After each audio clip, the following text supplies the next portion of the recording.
technology assisted child sexual abuse is indecent images of children, which is absolutely huge. You know, it's an organized crime. We potentially think of it as some old pervert sitting in their bedroom doing it, but actually it is organized crime. There's a huge amount of money to be gained. There's more money in that than there is in drugs. If you have some drugs, you can sell those drugs as a commodity to another person, and then you have no drugs left. If you have indecent images of children or child sexual abuse material, you can sell that, and then you can sell it again. Then you can sell it again and again.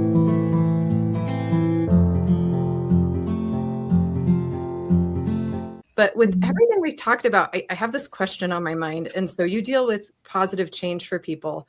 How do we set up our kids for success with all these things we've been talking about? How do we help them understand that their brain is malleable, that they can create new pathways, that they have the power within themselves to become very successful, very productive, unique individuals that they are? Because the other side of all the opportunity today is the future is going to be for those kids who find out what their unique gift is and find a way to turn it into a business, find a way to serve the world with it. That's more prominent as an opportunity than it ever has been before, versus I'm going to go into this career, I'm going to learn this skill set. You really are going to stand out more if you stand out as the individual that you are.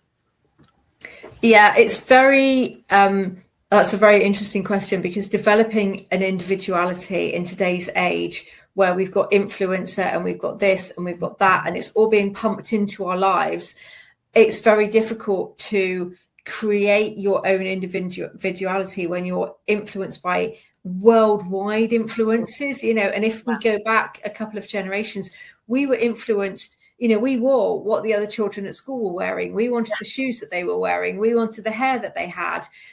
You know, we wanted stuff from Judy Blume books. We didn't see, it wasn't thrown at us left, right, and center. And I think that's a real problem in developing an individuality, where you're constantly comparing yourself to somebody else or somebody else's lifestyle, or you want what they want. And it's really good to be aspirational. Yes. But at the same time, that can become suffocating. But you raised some amazing points in what you just said, about, which I've just forgotten. You know, for instance, about, you know, parents on screens. You know, I have to be really, really intentional with my phone. My children don't have electronic devices, but I can't say to them, oh, this is really bad for you, that's really bad for you. And then they walk into the kitchen and I'm doing that for 20 minutes. Right. Yeah. So, you know, we have periods at home where on a Sunday I leave my phone in my coat pocket in a cupboard. And very often I have it on airplane mode. So I find, you know, it's really, really irritating if I'm out with friends and then they're kind of getting their phones out and looking at their phones. Oh, that's the weirdest thing. When I'm, you know, if I'm in a cafe having coffee with somebody, I put my phone on airplane mode and I leave it in my pocket, and I'm really, really intentional. But what has annoyed me so much recently was we went out for dinner one evening with some friends, and I left my phone in the car because I thought I just really want to focus on them. And we went in there and I said to the waiter, oh, could you bring over some menus, please? And he said, oh, you have to scan the QR code on the table. Oh, yeah. We just ran into this on a cruise. I was not happy about it. I didn't want my phone at the table. We actually started asking for paper menus while we were there. But the interesting thing is they made you pay for the internet if you wanted internet on the cruise. So we didn't buy it, which forced me to not be on my phone and have it on airplane mode for the 7 days. It was the best thing that could have happened, to be honest, because it forced us to communicate in ways with my girls. It was a really great lesson for them to learn. You can communicate and make plans without technology and without having to text mom every little bit throughout the day. I missed that world, honestly. I miss where you had to make more effort and your planning, your communication, and who you wanted to see and who you wanted to spend your time with. And actually, just backtracking slightly, you know, certainly in the UK, parents give their children smartphones because they genuinely believe it will keep them safe. But what we don't really grasp is that there are more sexual predators in a child's phone and that are hanging around on street corners and in children's playgrounds and in parks. And actually, you know, we really don't, you know, it's almost delusional to say I'm giving my child a phone to keep them safe. Yeah. You know, it's a load of crap, actually. Well, and people can track those phones. Yes, you can track it, but that means somebody else can try to track it too. So the fastest growing crime in the UK is technology assisted child sexual abuse. That's more than drug crime. That's more than financial crime. That's more than car crime. You know, an economic crime, anything. The fastest growing crime is technology assisted child abuse. So we are almost promoting it. If you give your child a smartphone, you are promoting that. So someone may not know exactly what you mean by those words. Could you explain what that phrase actually is? So technology assisted child sexual abuse is indecent images of children, which is absolutely huge. You know, it's an organized crime. We potentially think of it as some old pervert sitting in their bedroom doing it, but actually it is organized crime. There's a huge amount of money to be gained. There's more money in that than there is in drugs. If you have some drugs, you can sell those drugs as a commodity to another person, and then you have no drugs left. If you have indecent images of children or child sexual abuse material, you can sell that, and then you can sell it again. Then you can sell it again and again and again and again. So, you know, and I mean, I know this because, you know, I'm a digital entrepreneur and I sell products online. So I know the money that can be made from it, and I know exactly how the system works. But, you know, it's absolutely massive. So technology assisted child sexual abuse is the creation of that material, which obviously involves victims. We assume that those crimes only happen in places like Thailand and the Philippines. And whilst, you know, it's very prolific in those areas, you know, what we don't also understand is that because of the number of victims, it's happening in plain sight. It's happening in our own neighborhoods. The number of children who are victims of this crime, you know, we think about the mental health of the nation now. In 10, 15, 20 years time, how are we going to cope with all of these people that have gone through this trauma? So that's technology assisted child sexual abuse. That also includes deep fake pornography as well. That's been really big in the media this week about Grok, I think it's called, which is something to do with X, which was formerly Twitter, where if you are tagged in a post, somehow, I don't understand the technology, but there is some kind of app that can take your clothes off and nudify you. So that's a big thing where people are going to unwittingly become victims without their knowledge. And that's going to have a profound effect on people. You know, once this material's out there, it's out there. You know, people can save it, people can share it. And when you are a victim, I interviewed somebody very recently who's been a victim of deepfake pornography, who's just gone through the, you know, court and law enforcement and everything. And, you know, she said that the effect it's had on her, because it wasn't just one incident, because she knows that material is out there on a worldwide sphere now. So deepfake pornography, voyeurism, so hidden cameras in locker rooms, in, you know, in restrooms, hotel rooms, and all of those kinds of things. And people are making money from it. So the motivation for people who commit those crimes is personal sexual satisfaction, but also the fact they can monetize it as well. Yep.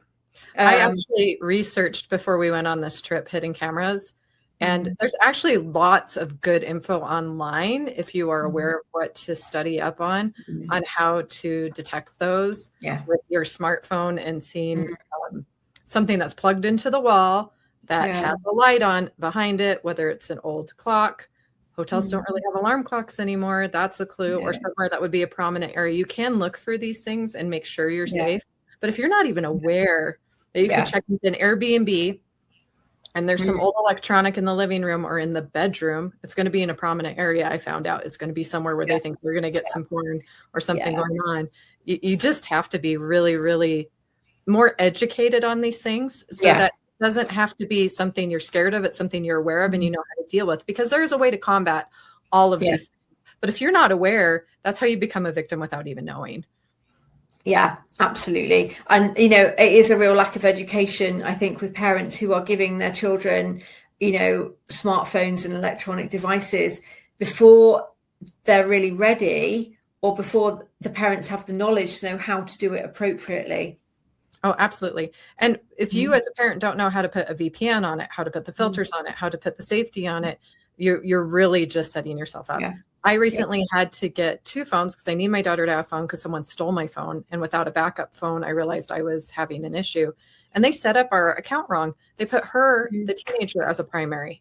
And I'm still suspect how that all happened, that the minor was the one they were sending the text to verify the account. I had to go to T-Mobile and I had to get all of that fixed because it was just allowing her phone to be the potentially a victim in that way. And I recognized kind of what was going on there. And I'm not sure what the mix-up was, but it really was, it was very bizarre. And so it's important to get someone who can help make sure things are set up correctly. And if you notice anything, don't question it. Go get it fixed. Don't be like, oh, that just must be a fluke, or that just happened once. That's where you're opening yourself up. If something seems off, if something's not right, your account wasn't set up, demand that it gets fixed. They are not allowed to leave a minor as the head phone number on an account. They're not allowed to do those things.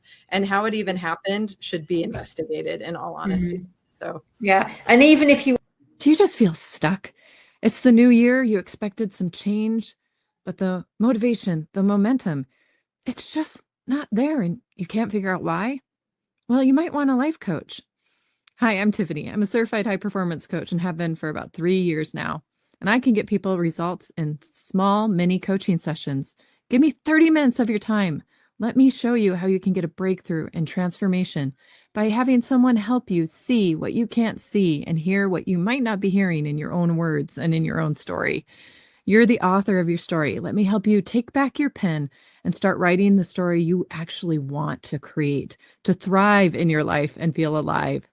Text coach to 435-294-5456 or shoot me an email over at resilientmomrising@gmail.com. We've got the solution for you. You are incredibly educated in this area. So I am, and I'm a single mum. My ex-husband teaches at Eton College in the UK, which is the world's best school. And so we are very astute and very educated on these things. And our boys play chess with their dad on a Sunday afternoon. So they'll sit down and go and do online chess, which is the one thing that I do let them do. They haven't for a while, but I'll explain why. So we set it up. So he had his account. I set them up under my name, or under an account for me. And we put everything in place, all the watertight stuff, all the blocks and everything. And one day I was working at home and I had an email pop up and it said, you have a friend's request on this chess game. And the bottom just dropped out of my world. I thought, well, who is this person?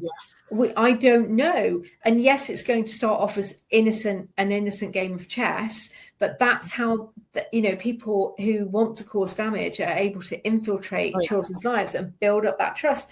And they haven't actually been back on the chess thing since, because I thought, we put everything in place to stop that happening, and it still happened. I just had that happen with my son's iPad, and I think it's a mixed blessing. He did something where it completely stopped working and was asking for a passcode word that we didn't put in place. Right. But I've just let the battery die. I'm going to let that account die. I'm done, because games were starting to, he wanted to play these games where there were friends, but he's not on the internet. So I'm not understanding how there's anything like that, because there have been several children's communities that were originally thought to be these great online fantasy fairyland kind of thing. And they just become the prominent place where they come, and people, it's not obvious. Like, that's the thing. Like, they will pose as kids.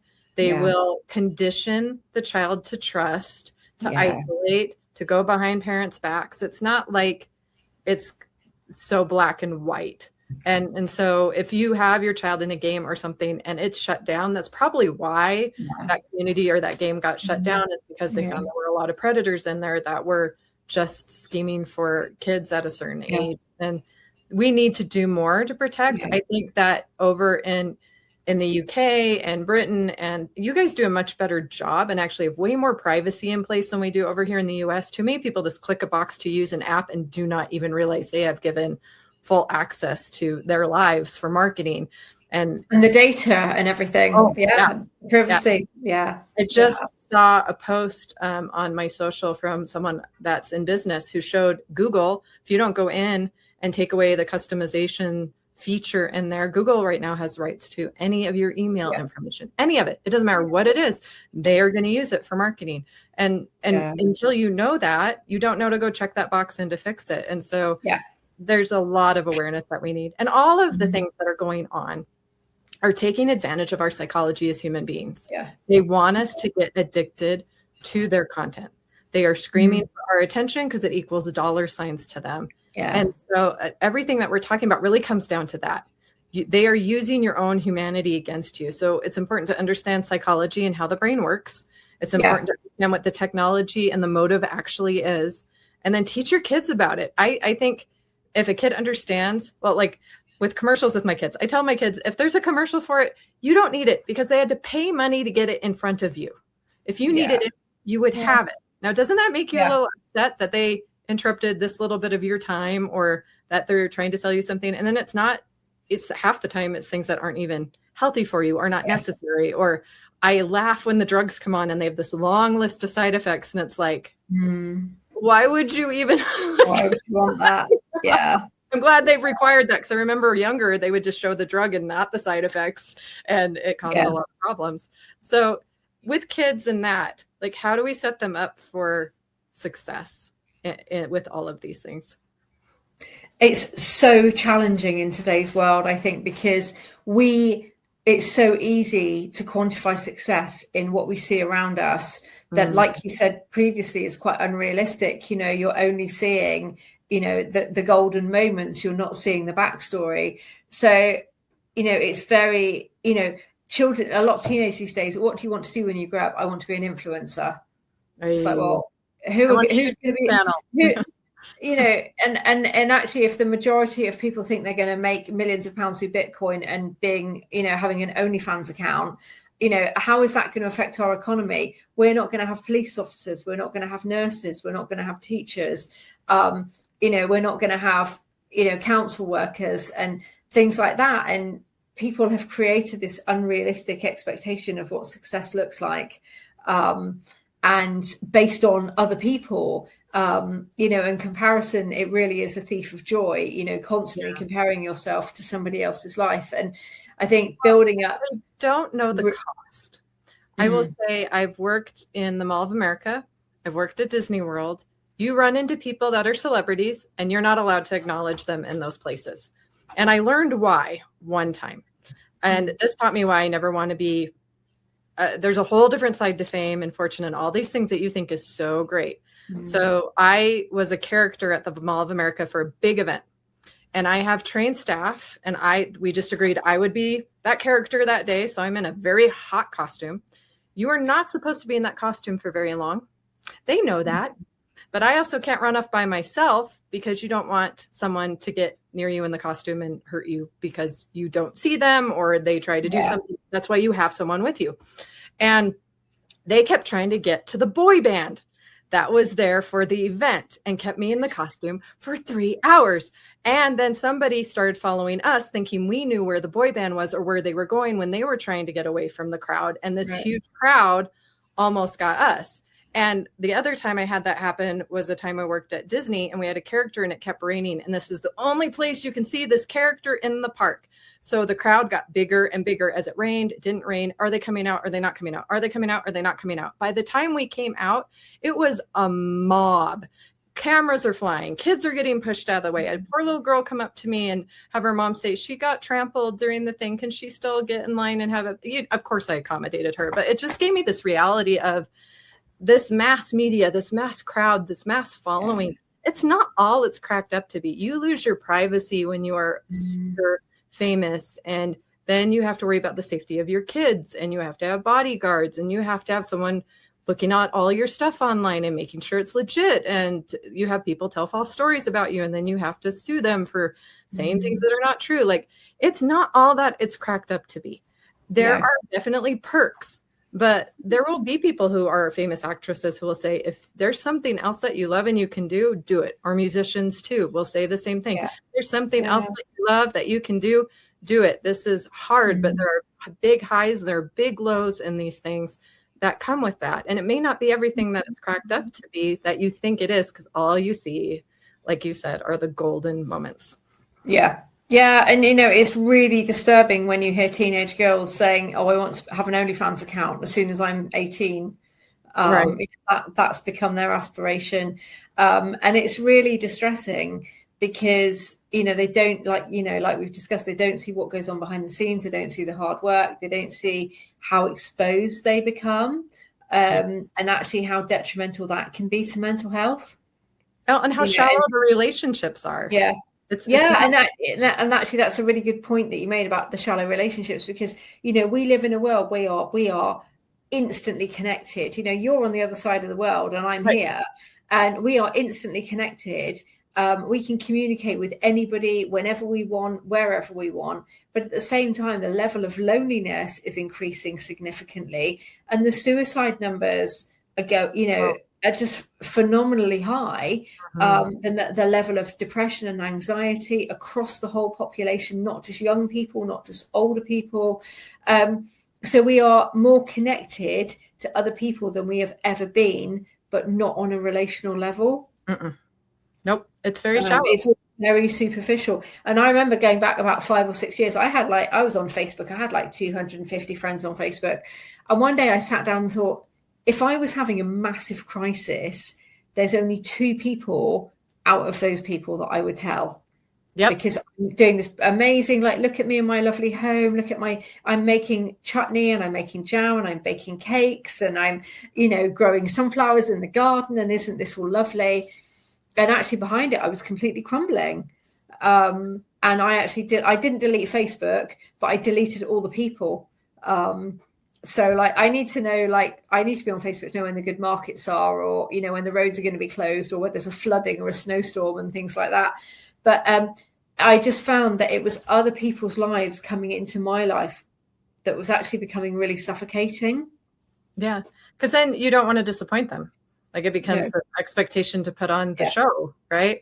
And for you to put on the highlight reel all the time. And we're moving away from that. And in some ways, some people are like, I don't want fake. I want the backstory. I want to see the struggle. I want to know you are a legit human being, but also that you're humble and grounded. Because the other side of fame and fortune are people that get completely full of themselves and completely lose touch with where their roots were and who they became. It doesn't happen to all of them. There are some people who become very generous and do lots of great work. I mean, the spectrum is there. There's always a bad apple in any group. Yeah. And then there's always those that actually are worth being aspiring to. But I remember growing up and it was Abraham Lincoln because he was honest. It was Martin Luther King because he promoted peace. It was Princess Diana because of her humanity. It was Mother Teresa because of her humanity. It was very clear who was somebody worth aspiring to with their humanity and what they were doing in the world. And today, if we're judging it by likes and follows, I feel like we're missing a lot of definition of why do they have that following. They have good marketing. They have a team behind them. They have money behind them. Then that's not, why is that aspirational? Why is that worth working towards? There's not really the depth and the meaningful relationship there at all. Now, it's great to want to aspire to something, but we're obsessed with what's not real. Yeah. So much of this world we've created virtually, it's not real at all. Yeah. With AI, it's even getting more unreal, and it's going to be hard to tell the difference. And I think we'll really need to be able to differentiate inside what's real and what's not real. How did that make me feel? Does that seem like that could really be possible? Did that person, that kind of thing? And I think that's what scares me the most, is someone taking an image of me and putting something I've never done out online and being accused of a crime or something there are not enough rules or laws around that right now. I'm an actress too. And California's just passed, you can't use people's images so that Hollywood could protect itself. Well, what about me over in this other state? We've got a lot of acting that's moving out of Hollywood. How are we protecting the rest of the other actors or people out there? And then we've got people saying, hey, I want to teach you AI. I want to teach you to make your own clone. I want to teach you. I'm like, okay, but then what if I get identity theft and someone steals that clone right out from under me, and they've got my voice and they've got my image and they've got there's not enough protection in place there either. But addiction is so easily had right now. Deal with that because of these things. What's your number one go-to to help somebody with these addictive behaviors we're going to fall into because of our psychology if we're not careful? So when we think about change, quite often there can be a resistance to change. If you have any kind of addiction, it serves a purpose. It comforts you. It makes you feel better. It helps you feel relaxed. It gives you that dopamine hit, or it gives you a chemical hit, or it relaxes you. So for many people, that is a real crutch for them. And the idea of taking that away and suddenly removing it is a really difficult idea to get your head around. And obviously, as well, with resistance is that fear of failing. If you've tried before, if you've tried to adopt a healthy lifestyle, if you've tried to give up something that's damaging to you, like smoking or drinking or gambling and all of those other harmful kind of behaviors, there's a real fear of, or like, I can't do it. I failed before. But actually, when I, looking at it from that perspective is, it's about small steps and doing it incrementally, a little bit at a time. So reducing, obviously, if you're using heroin and crack cocaine and things like that, then you have to go into full abstinence straight away. You can't. But, for many people, if it's a kind of behavioral addiction or a compulsive behavior, so eating, pornography, that kind of thing, is about making small changes rather than suddenly going cold turkey. And actually, getting good therapy in place as well. Because if you could do it at home on your own, you would do it and everybody would be doing it. But actually it's proved in so many aspects that people struggle to do it at home on their own, and they need that support. They need good therapy, they need peer support, and they need people around them to support them in their journey as well. Absolutely. Well, and I like to think we tell somebody to stop something, but it doesn't address that need that you were talking about. And we had pointed out today too, that the important difference of, like, you can't just replace it with something healthy. That can be taken to the extreme too. You got to get to the root cause. And that's not always easy to face. It's not always easy to see. And that's why we need other people.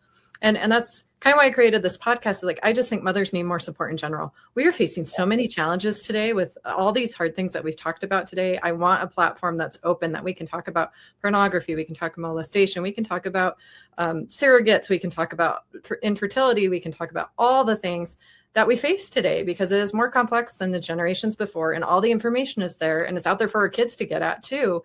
And we have to prepare them, or we have to find a way to inform them properly according to age, so that we can set them up for success. So Hannah, thank you so much for everything that you've shared. I'm sure our audience has got loads they can take from this episode today. I know I learned a lot today from you, so thank you for sharing. If people want to work with you, they want to find you, where can they find you? So I am on social media, which I hate. I only have about 4 followers, I think, on Instagram. So I'm on Instagram as The Real Hannah Ashwell. And then I'm on Facebook as Hannah Ashwell Wellness. And then we've got your website right down there as well. Yeah. Your name probably be a good spot as well. And so, any last advice to moms that you can think of as we end? There are 2 real factors when it comes to making change, and one is pride and one is fear. So pride is admitting that we need to make the changes that we need to make to live the lives that we want to lead. And then the other one is fear of, if I change, who will I become, or what will happen, or feeling almost a loss or a bereavement of something that we've leaned on. So actually just really acknowledging that you are going to feel those feelings, and it's not a bed of roses, and it's not going to be amazing. It's not going to be 100% amazing. So you are going to experience a lot of negative personal feelings around any kind of change, regardless of whether or not you start off being really motivated. Yeah. And I think as a mom, we get to be that support and that pillar, and always love someone no matter where they're at on their journey with change or addiction or what they're facing, we get to have that capacity and that love to love them as they are, always as they are, and that there's nothing really wrong with them. There just may be a behavior or a pattern that needs to change, because we want what's best for them and we want them to reach their full potential. We all want that for our children.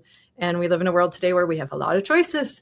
And so be careful what you choose, and always bring the love into it. You can never fail when love is part of the motivation and part of the conversation with what you do. All right. Well, everyone, God bless. And we'll see you on the next episode of the Resilient Mother Podcast. Thanks. Get your resilient fix in 2026 with Coach Tiffany, now a nationally recognized certified personal trainer and also your high performance coach, host of the Resilient Mother Podcast. You can now train with her in person or online. Just text TRAIN to 435-294-5456.